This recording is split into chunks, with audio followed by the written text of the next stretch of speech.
Cap Emploi, Handicap, Recrutement et Maintien.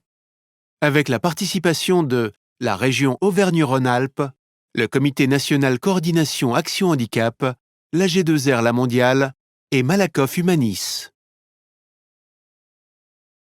Module e-learning. Aborder le handicap dans sa recherche d'emploi. Module 1. Dois-je parler de mon handicap? Est-ce que je suis obligée de le dire? Faut-il le dire dans le CV que j'ai une RQTH? Et dans la lettre de motivation?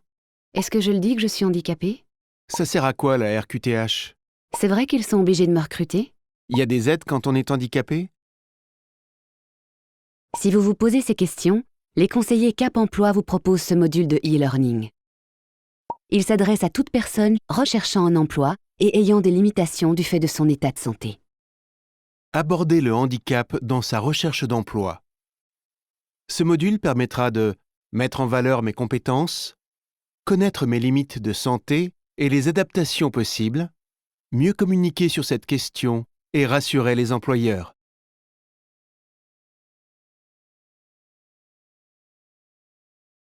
Bonjour, je suis Paul et je viens pour le poste de chef de chantier que vous proposez. Je suis très motivé pour travailler.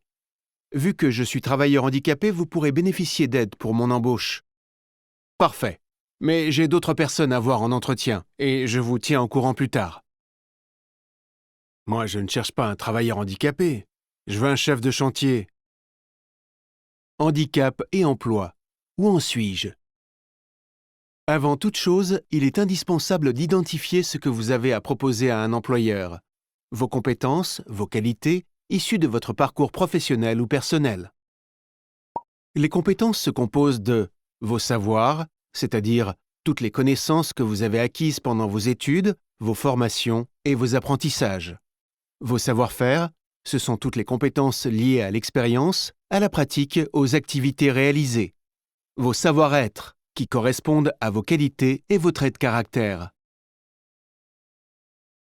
Maintenant que vous avez identifié vos compétences, il est important de connaître vos limites et vos possibilités en lien avec votre état de santé pour mieux cibler vos démarches et en parler. Aujourd'hui, qu'est-ce que je peux faire ou qu'est-ce que je ne peux plus faire en lien avec mon état de santé? Est-ce que je suis prêt à parler de mon handicap? Pour répondre à ces questions, vous pouvez en parler à votre médecin traitant ou médecin du travail, vous adresser à la maison départementale des personnes handicapées, réaliser des mises en situation professionnelle, stages. Attention, il ne s'agit pas ici de nommer votre maladie ou vos troubles de santé, mais bien de repérer les contraintes, les activités que vous pouvez ou non réaliser du fait de votre état de santé. Vos limites peuvent être compensées par une reconversion professionnelle, par un aménagement technique, par une nouvelle organisation du travail. Le handicap se définit toujours par rapport à une situation donnée. Module 2. Pourquoi parler de mon handicap à un recruteur? À quel moment dois-je en parler? Comment dois-je en parler? Qu'est-ce que je lui dis? Parler de son handicap au recruteur. Nous avons vu lors du premier module qu'il est important de bien se connaître avant de candidater. Maintenant, nous allons voir pourquoi, quand et comment évoquer son handicap avec un recruteur. Avant toute chose, vous vous êtes d'abord renseigné sur l'entreprise où vous postulez. Son activité et ses projets de développement, sa taille, sa politique handicap et diversité, le poste proposé. Pourquoi dois-je parler de mon handicap avec l'employeur? Parce qu'en parler peut présenter plusieurs avantages. Cela vous permet d'installer une relation de confiance avec l'employeur et d'être transparent sur votre situation, de préserver votre santé, de justifier vos périodes d'inactivité, vos reconversions, vos ruptures de parcours. Donc moi, j'étais maçon. Après ma formation, je recherche un poste de chef de chantier. J'ai mal au dos et je suis diabétique. J'en parle quand? En général, il est préférable d'en parler au moment de l'entretien. Mais il existe plusieurs cas de figure. Regardez. 1. Dans le CV, à éviter. Le CV sert à valoriser vos compétences et expériences et non à mentionner votre état de santé. 2. Dans la lettre de motivation, dans certains cas. Si l'offre d'emploi mentionne « à compétences égales, candidature TH prioritaire », si l'entreprise communique sur sa politique handicap, si l'entretien nécessite un aménagement du fait de votre état de santé, accessibilité, interface de communication. 3. Lors de l'entretien? Oui, et au bon moment. Si votre handicap est visible, parlez-en en quelques mots lors de votre présentation en première partie d'entretien. Si votre handicap n'est pas visible, évoquez votre handicap en deuxième partie d'entretien, comme une information complémentaire, après avoir mis en avant vos compétences et votre parcours. Mais alors, comment j'en parle? Il faut en parler en faisant le lien avec vos compétences, votre parcours, et en privilégiant les termes positifs. Par exemple, plutôt que licenciement pour inaptitude, préférez reclassement professionnel, en valorisant les savoirs et savoir-être. De même, on ne nomme pas sa maladie et ses troubles, mais on décrit plutôt les contre-indications qui en découlent. Ici, il s'agit d'être précis. Je ne peux pas porter de poids, mais quand même un peu, est tout sauf rassurant.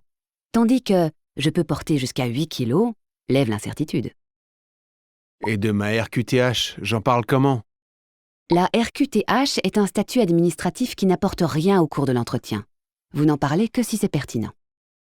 Mais il y a bien une loi qui oblige les employeurs à m'embaucher. Oui, cette loi sur l'obligation d'emploi des travailleurs handicapés existe. Elle ne concerne que les entreprises de plus de 20 salariés. Néanmoins, seul l'employeur décide de qui il embauche et sur quel poste. Si besoin, proposez l'intervention de votre conseiller emploi à l'employeur.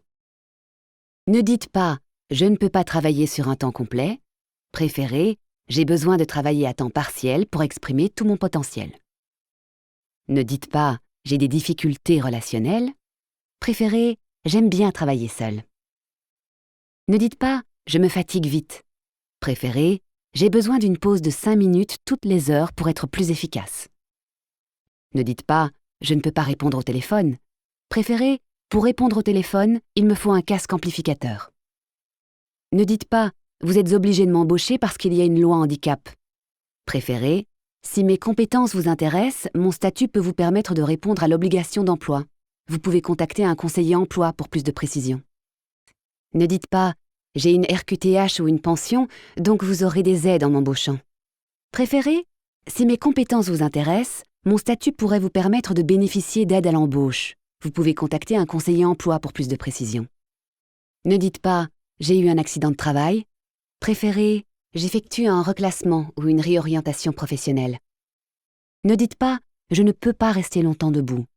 Préférez « je dois pouvoir alterner les stations assis, debout ». Ne dites pas « je débute dans ce métier ». Préférez « je viens de me former à ce métier et souhaite développer mes compétences dans ce domaine ». Ne dites pas « je ne peux pas intégrer plusieurs consignes à la fois ». Préférez « j'ai besoin qu'on note les consignes par écrit » ou « j'ai besoin que l'on me montre les tâches à réaliser » ou « j'ai besoin d'un binôme et des aides existent ». En face de chacune de vos contre-indications, essayez de trouver la réponse la plus appropriée. Définissez un projet professionnel adapté à vos restrictions médicales. Vous avez compris. À l'avenir, n'oubliez pas de parler d'abord de votre parcours et de vos compétences, de toujours utiliser des phrases positives, évitez de parler de votre maladie ou de votre accident, mais précisez plutôt les adaptations possibles liées à vos limitations de santé. Et n'oubliez pas d'être toujours le plus précis possible pour rassurer l'employeur. Ok, je comprends donc pourquoi je n'ai jamais été recruté après mes entretiens. Mais ces conseils sont généraux, et il est important d'adapter vos réponses à votre situation, à l'employeur et à votre ressenti. Module 3.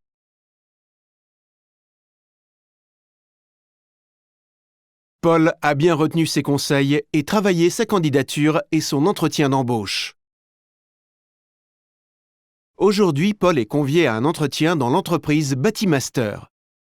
Bonjour, monsieur Dubéton. Merci pour votre candidature. Je vais vous présenter le poste rapidement. Nous voulons une personne de terrain qui connaisse les chantiers. Il est important de maîtriser les notions de métrage. La gestion d'équipe fait partie intégrante du métier de chef de chantier, sans parler de la capacité d'organisation qui est primordiale. Mais maintenant, parlez-moi de vous. Je vous écoute. Je connais bien le travail sur les chantiers, car j'ai été maçon pendant 20 ans. J'ai évolué dans des équipes et des entreprises différentes. Pendant 10 ans, j'ai encadré une équipe de 5 personnes. Grâce à mes expériences professionnelles et aussi personnelles, j'ai développé des capacités d'organisation et d'adaptation, Je suis également trésorier d'une association depuis 4 ans. Durant ces années, j'ai développé des compétences techniques que j'ai approfondies lors de ma formation de chef d'équipe de chantier bâtiment. Pourquoi avez-vous fait cette formation? J'avais envie d'évoluer depuis longtemps, et le métier de maçon est très physique, et n'était pas fait pour moi sur du long terme. Ah bon? Vous avez des problèmes de santé? Oui, je peux porter jusqu'à 10 kilos occasionnellement, ce qui n'était plus possible sur mon poste de maçon. Et je dois idéalement pouvoir travailler avec des horaires réguliers. C'est aussi pour ça que j'ai travaillé mon projet professionnel et réalisé cette formation. Car comme chef de chantier, je peux m'adapter et anticiper davantage. Qu'est-ce qu'il a? Il risque d'être souvent absent. C'est dommage, il a l'air bien. Mais vous savez bien que dans le bâtiment, ça n'existe pas, les horaires réguliers. Ouais, je sais, j'entends par horaire régulier le besoin de faire une pause de 5 minutes toutes les 2 heures et de prendre une collation à heure fixe. Pendant mon stage pratique comme chef de chantier chez BTP+, ça s'est très bien passé sans impacter la qualité de mon travail. D'ailleurs, si vous le souhaitez, je vous propose de commencer par un stage pour vous rassurer. Comment ça peut se passer, ce stage? Je suis suivi par un conseiller emploi qui pourra se charger de ces formalités et aussi vous renseigner sur les aides complémentaires liées à ma RQTH. Ah, je comprends mieux. Ah, je tente très bien ce stage. Merci Paul pour ces précisions. Est-ce que vous avez d'autres questions? En entretien, ne négligez jamais la question finale « Voulez-vous ajouter quelque chose ou avez-vous d'autres questions ?» Pour quand le poste est-il à pourvoir? Quand est-ce que vous donnerez une réponse? Qui sera mon hiérarchique direct? Quels sont les objectifs sur ce poste? Quel type de client avez-vous? Puis-je vous recontacter pour connaître votre réponse? Questions sur le service, l'équipe ou le poste. Les questions ci-dessus valent pour tous les métiers. Il est important d'en sélectionner 2 ou 3 pertinentes avant l'entretien en fonction du poste visé. Il est important pendant l'entretien que vous posiez vous aussi des questions. Handicap ou pas, il me plaît bien ce Paul. Vous venez de suivre les 3 sessions du module Aborder le handicap dans sa recherche d'emploi. Vous savez donc désormais qu'il est nécessaire avant tout de valoriser d'abord vos compétences et expériences, de bien vous connaître pour expliquer votre parcours, pour présenter positivement vos limites de santé, pour identifier votre environnement de travail optimal, de rassurer l'employeur en utilisant un langage précis et positif. Ces conseils appliqués à la recherche d'emploi peuvent également vous être utiles dans d'autres étapes de votre parcours professionnel. Cap Emploi, Handicap, Recrutement et Maintien. Avec la participation de la région Auvergne-Rhône-Alpes, le Comité national coordination Action Handicap, l'AG2R La Mondiale et Malakoff Humanis.